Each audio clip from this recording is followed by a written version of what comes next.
You know that feeling.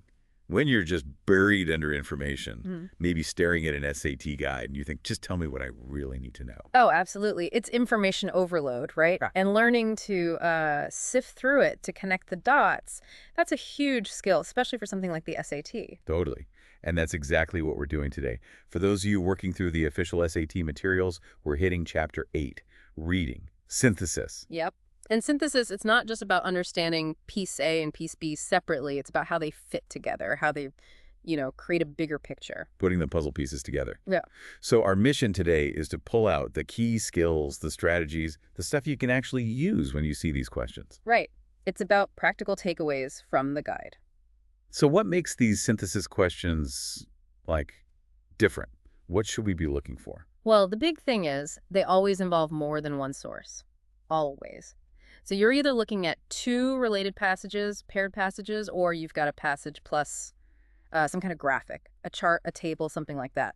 Okay, so never just a single text for these specific question types. Exactly. The whole point is to see if you can make connections between those sources. Gotcha.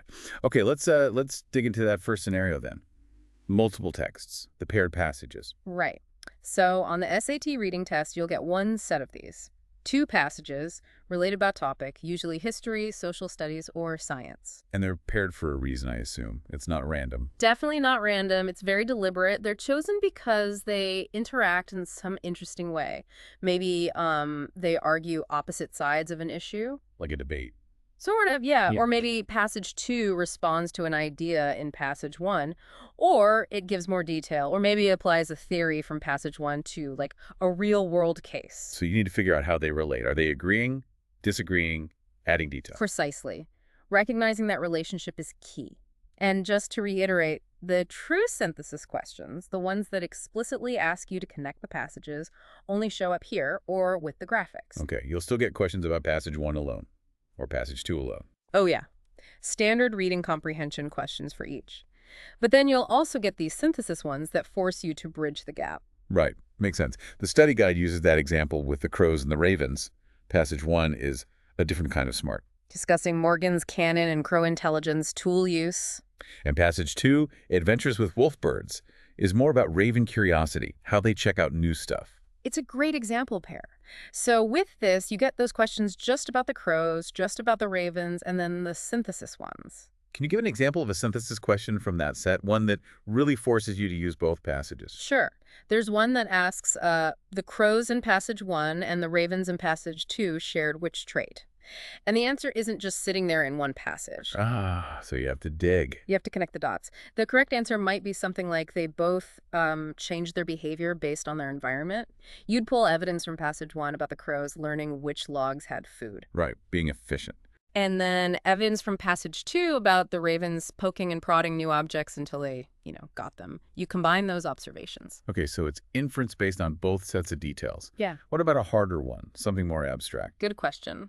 There's one like, is the main conclusion presented by the author of passage 2 consistent with Morgan's canon as described in passage 1? Okay, wait. First, Morgan's canon. Yeah. That's the idea that you should pick the simplest explanation for animal behavior, right? Yeah. Don't assume complex, human-like thoughts if a simple reason works. Exactly. Think Occam's razor, but for animals. Parsimony. So this question asks you to take that principle from passage 1 and apply it to the claims made about ravens in passage 2. Passage 2 might talk about raven curiosity in a way that sounds pretty human-like, if a judge. Is the way passage 2 explains the raven behavior consistent with Morgan's rule? Or does it maybe jump to a more complex conclusion than necessary? Wow. Okay, so it's not just what the ravens did, but the interpretation of why they did it judged against the rule from passage 1. Precisely. It's a deeper level of analysis, requires understanding the kind of underlying philosophy of each passage. That really shows the complexity. So practically speaking, how should students approach these paired passages? Any specific tips? Yeah, absolutely. Besides just, reading carefully, try this. Before you even look at the questions for the paired set, take like 30 seconds. Ask yourself, okay, what's passage 1 basically saying? What's passage 2 saying? And how do they connect? Do it up front. Do it up front. Jot down a quick note maybe. Agree, disagree. Example, elaborate. Doing that helps you build a mental map before you hit those synthesis questions that demand it. It saves time later. That's smart. Proactive thinking. And the guide mentions satpractice.org has more paired passage sets. Practice is huge for this skill. Definitely. Okay, let's switch gears. We've covered text with text. What about text with numbers, charts, graphs, analyzing quantitative information? Right. The other place you see synthesis questions. Here, you've got a passage, again, history, social studies, or science, but this time it's accompanied by one or more graphics. Tables, graphs, charts, you name it. And the graphic relates to the passage somehow. Usually, yes. It might support a point in the passage, maybe contradict it, or just add another layer of data, another perspective. So what kinds of questions pop up here? Generally, three types. One, just finding info in the graphic, like what number is in this row. Pretty straightforward. Okay, reading the chart. Two, drawing conclusions from the graphic. Yeah. So interpreting trends, making inferences, but based only on the data shown in the visual. Like which category increased the most? Exactly. And then the third type, the real synthesis, connecting information between the graphic and the text. That sounds like the trickiest one. Integrating the words and the numbers. It often is. The key difference, between just reading a number off the chart and truly synthesizing is understanding the so what. How does this data point relate to their argument the author's making in the passage? Can we walk through an example? The guide has that traffic graph. Yearly hours of delay per commuter. Something we can all feel. Painfully relatable, yeah. So a question might be, which claim about traffic congestion is supported by the graph? Okay. To answer, you need to first read the title carefully. Understand the axis cities versus hours. Then you actually compare the bars. Like, okay, DC has 61 hours, New York has 59. So a claim saying DC's delay is greater than NYC's is supported. Direct comparison within the graphic. Simple enough. Find the data. Check the claim. But what about a more complex integration? Okay, let's use the loggerhead turtle example. It's a classic. You have a passage bit about research how these baby turtles use magnetic fields to navigate. And crucially, if you reverse the field, they swim the opposite way. Got it. Reverse field, reverse direction. Then there's a graphic. It shows these little compass diagrams for turtles from different places, like the East Atlantic. And it shows their normal swimming direction, say, northeasterly for the East Atlantic ones. Okay, passage says they swim opposite if field reversed.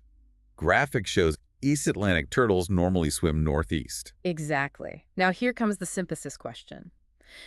It can reasonably be inferred from the passage and the graphic that if scientists adjusted the coils to reverse the magnetic field, simulating that in the East Atlantic, the hatchlings would most likely swim in which direction? Whoa, okay, multiple steps needed there. Totally. You can't just look at the passage, can't just look at the graphic. You need both. So, step one, passage says reversed field means opposite direction. Yep. Step two, graphic says normal East Atlantic direction is northeast. Right. Step three, combine them. What's the opposite of northeast? Southwest. Southwest. Okay, see, that really forces you to pull from both sources and perform a logical step. It's a perfect example. And it highlights how vital it is to understand both the text detail, opposite direction, and the graphic detail, northeasterly.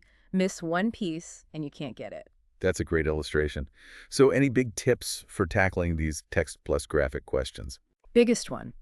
Pay super close attention to the details on the graphic itself. The title, the labels on the axes, the units. Is it percentage change or absolute number? Is it thousands or millions? The fine print matters. Hugely. Skimming the graphic is asking for trouble. Read it like you read the text. Understand exactly what it's measuring. And again, practice helps. Satpractice.org has more complex examples combining text and graphics. You need to work through those. Makes sense. So let's pull this all together then. We've gone through Chapter 8, reading, synthesis. What's the main takeaway for our listeners?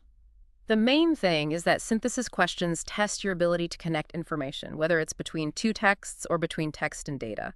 You'll need to locate info, draw conclusions, and crucially, integrate those different pieces. And while some might seem straightforward, others, like that turtle question, can be pretty involved. Definitely. But here's the really important part. The skills you use for synthesis aren't just for synthesis questions. Ah, how so? Well, think about it. Close reading, finding evidence, understanding the main idea, drawing conclusions. These are the skills you need for all the SAT reading questions. Synthesis just combines them in a specific way. So getting good at synthesis actually makes you better at the entire reading section. Absolutely. It sharpens those core critical reading skills. And if you think back to the earlier chapters in the guide, focusing on why answers are right or wrong, that foundational understanding is what lets you tackle these more complex synthesis tasks successfully. It all builds on itself. The foundation lets you build the more complex structures, like synthesis. Precisely. It's like building blocks. And honestly, this skill, synthesis, it's not just for the SAT. Right. Thinking about how different pieces of information fit together, Yeah. that's pretty useful in everyday life. Totally. We're constantly bombarded with text, data, charts, opinions. Being able to critically evaluate how they relate, whether they support or contradict each other, to see the bigger picture, that's a crucial life skill. This chapter helps you practice that. So a final thought for everyone listening. As you move forward, maybe think about how you can apply these SAT synthesis strategies, connecting texts, integrating data to become a sharper, more connected thinker in general. How can you use this outside of test prep? It's definitely something to consider. We really hope breaking down this chapter has made those synthesis questions seem less intimidating and given you some concrete tools. Definitely. We encourage you to keep exploring the official guide, hit those practice questions on satpractice.org, and really put these ideas to work. Thanks so much for joining us for this deep dive.